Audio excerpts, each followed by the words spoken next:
Good afternoon, everyone. Welcome back to my channel. I don't know if you're going to be able to hear the blinds moving around in the background with this microphone, but hopefully not. I don't want to close my windows. And the wind's kind of blowing around, so whatever. This video, I kind of want to talk about, it is the full moon today that I'm filming this. I wanted to talk about something that I had discovered earlier today in my meditations with Mother Mary.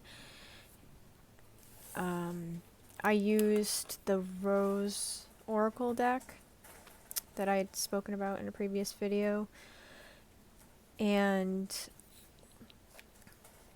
man, oh man, oh man, oh man, oh man, what a deck. What a deck. It really calls you out on your shit. Not even call you out on your shit, but it really hits home. It really gives you what you need to hear.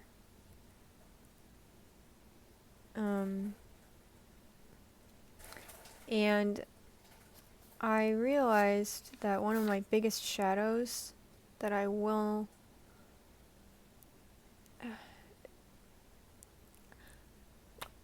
okay, so here's the thing about my brain. I've known logically for as long as I can remember that this thought is not true.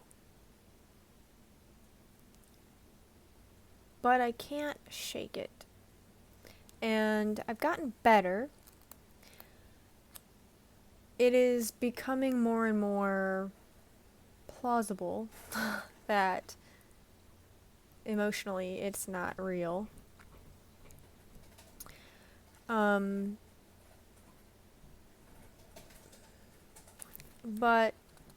I've been struggling to unpack this particular shadow because it's deep, cuts deep, has been around. It's been I don't know when it developed. I don't know how long consciously I've been aware of feeling this way.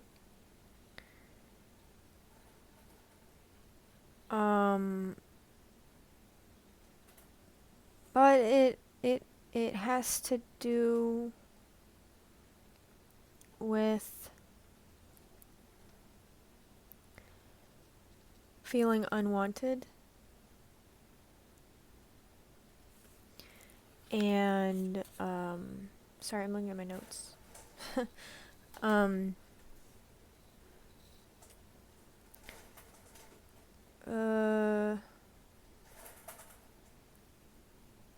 Feeling broken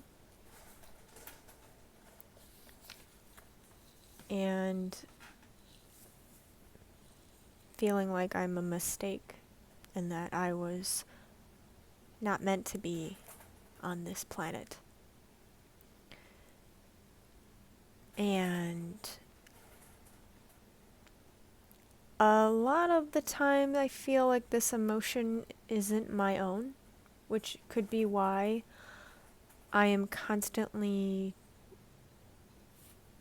gaslighting myself back and forth between, I understand that this is not a logical way to feel about myself, but at the same time I cannot necessarily help it, because I'm pretty positive that this is part of part of my, we'll say, generational curse.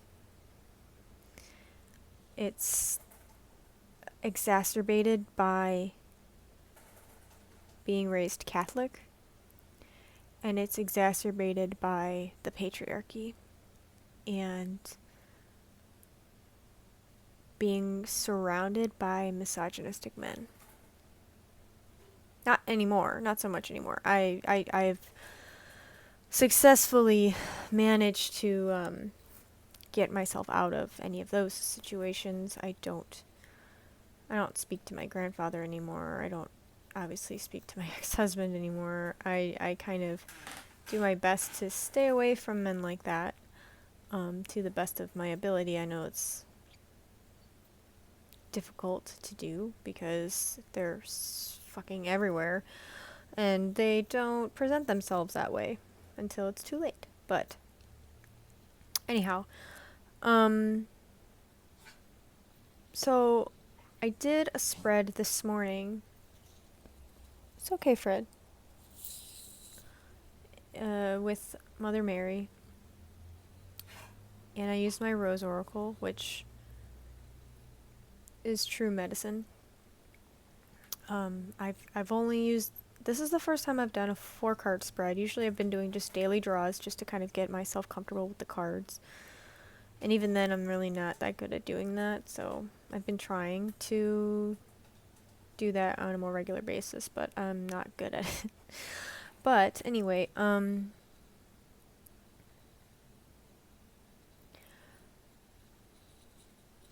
of the cards that I did pull for this reading was the Rose Garden.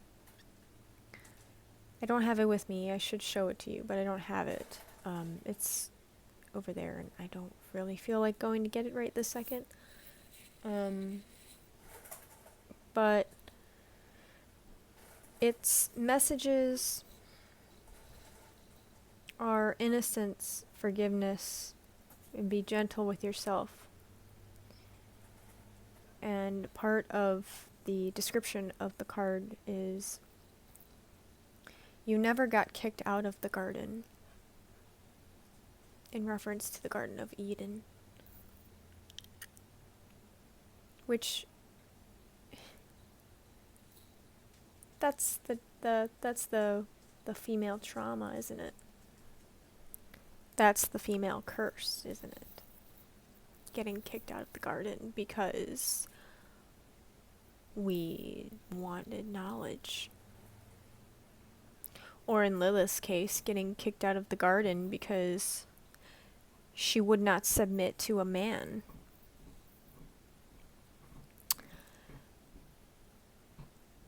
So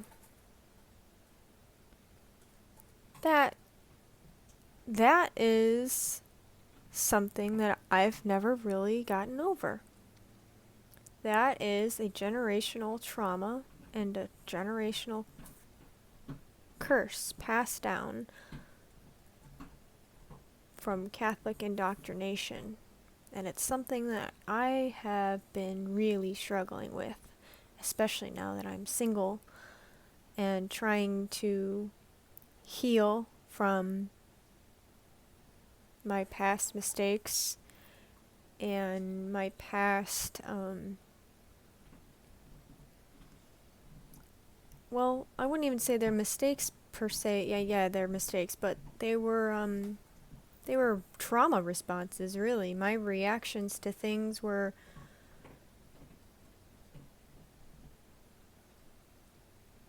responses to the trauma that I was subconsciously dealing with. I didn't even know.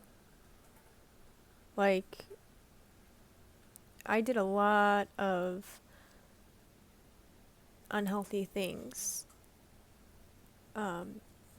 because I didn't think that I deserved anything better. I did a lot of things that were very compulsive, impulsive, and to this day I can kind of infer as to why I would do those things, but ultimately it's a form of self-sabotage.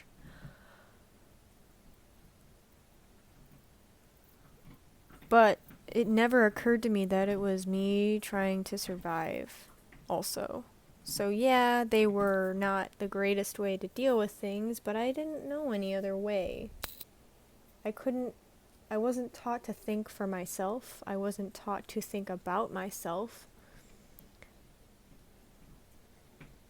I was taught to conform for men. And I was taught that I was unworthy and worthless strictly because of my gender. And the fact that I carry a womb.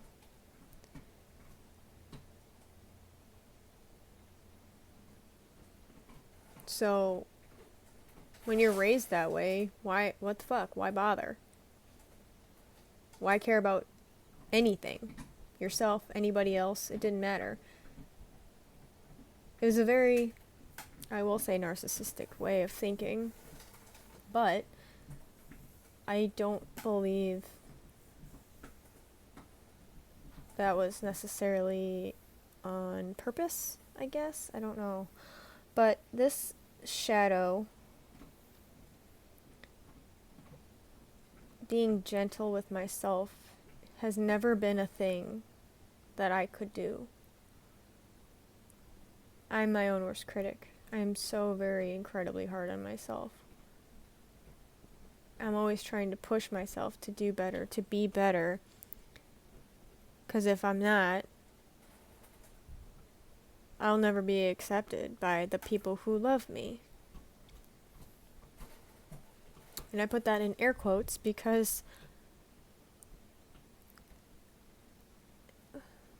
love in that way should not be conditional. I shouldn't have to beg for love from my own parents.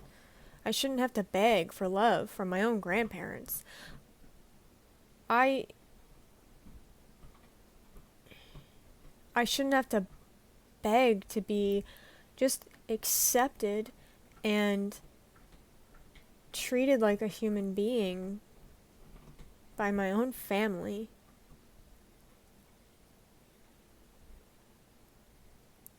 And that is my biggest shadow.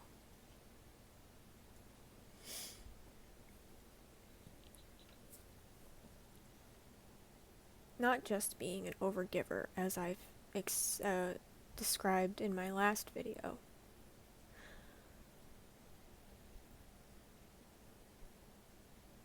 But feeling unworthy,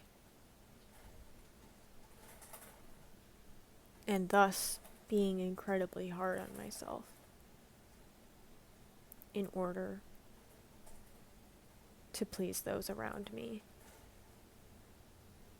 Because my own thoughts, my own feelings, my own beliefs, my own interests didn't matter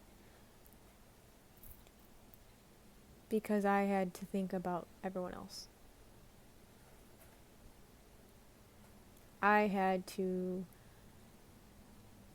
do what men liked.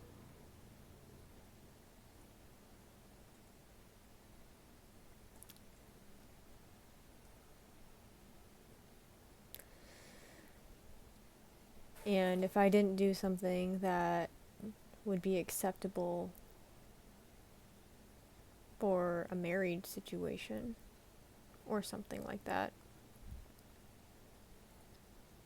and it didn't matter.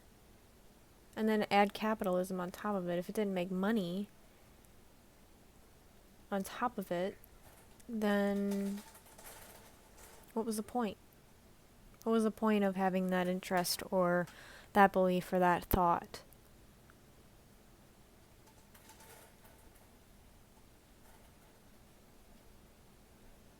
So that is what I'm trying to work through right now. Is day by day believe that I am worthy of life. And it's really hard in this current society to do that, especially considering all of the lovely anti-abortion laws and anti-woman bullshit that's going on.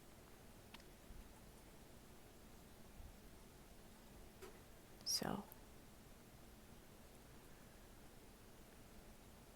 I don't know.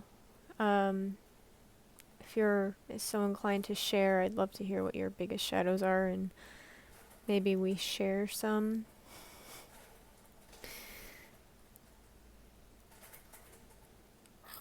That religious trauma, though. That'll get you every time. So, yeah, that's it. I hope you guys have a great day, a happy full moon, and, I might mass film, so you might see this face again. Maybe. I don't know. We'll see. Yeah. I'll talk to you guys in the next one.